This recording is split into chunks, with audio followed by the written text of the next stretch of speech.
361-bob vabo tarqagan shahardan qochib chiqib ketish hamda u shaharga kirish karohiyati haqida. Alloh taolo dedi: qayerda bo'lsangiz, hatto mustahkam qal'alar ichida bo'lsangiz ham, o'lim sizlarni topib olur.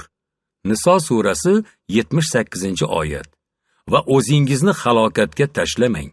Baqara surasi 195-oyat. 1791-hadis. Ibn Abbos raziyallohu anhumodan rivoyat qilinadi. Umar ibn Xattob raziyallohu anhu Shom tomon chiqdi.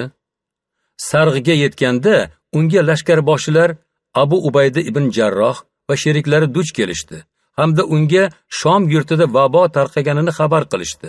Umar: ilk muhojirlarni chaqirib kel, dedi. Ularni chorlatdim.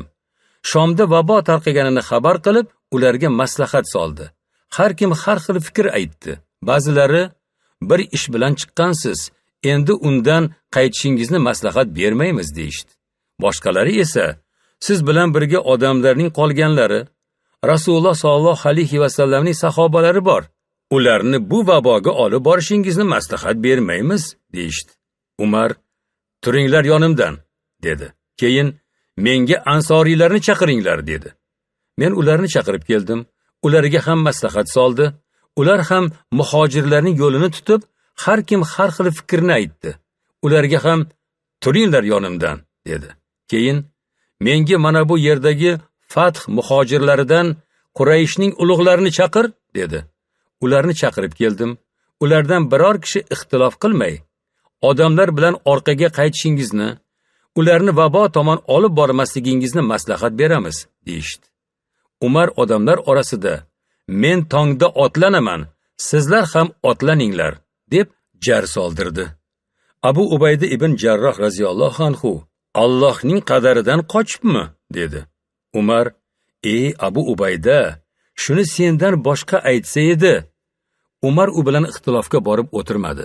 Ha, Allohning qadaridan, Allohning qadariga qochamiz. Aytchi, tuyalaring bo'lsa-yu, ular ikki adari bir vodiyga tushsa, biri sero't, boshqasi qo'rg'oq bo'lsa, sero't yerda boqsang ham Allohning qadari bilan boqasan, qo'rg'oq yerda boqsang ham Allohning qadari bilan boqasan. Shunday emasmi, dedi. Shu payt Abdurrahmon ibn Af raziyallohu anhu kelib qoldi. Bir hojati yuzasidan ketgan edi. U: bu haqda menda ilm bor. Men Rasululloh sollallohu alayhi va sallamning uning biror yerda borligini eshitsangiz, u yerga bormang.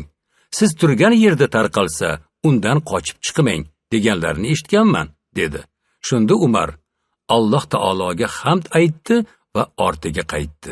Muttafaqun alayh. Sarg Tabuq vodiysiga qarashli shaharcha, Hijozning Shomga tutash tarafida joylashgan. 1792-hadis. Usoma ibn Zayd raziyallohu anhudan rivoyat qilinadi. Nabiy sollallohu alayhi va sallam: qachon bir yerda o'lat, vabo kasali tarqabdi deb eshitsangizlar, u yerga kirmanglar. Qachon sizlar yashab turgan joyda o'lat kasali tarqalsa, u yerdan chiqib ketmanglar, deb aytdilar. Muttafaqun alayh. Foyda: epidemiya tarqagan joyga kirish yoki o'zi yashab turgan joyda tarqalsa, u yerdan qochib chiqib ketish taqiqlanmoqda. Bugungi kunimizda buni karantin deb nomlashadi.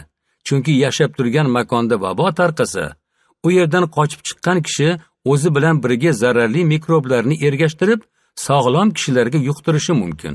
Mana shu narsaga amal qilish Alloh taologa tavakkal qilishga qarama-qarshi narsa emas, balki sabablarning oldini olish va halokatga eltuvchi narsalardan o'zini uzoq tutish, ayni Allohga tavakkal qilishdir.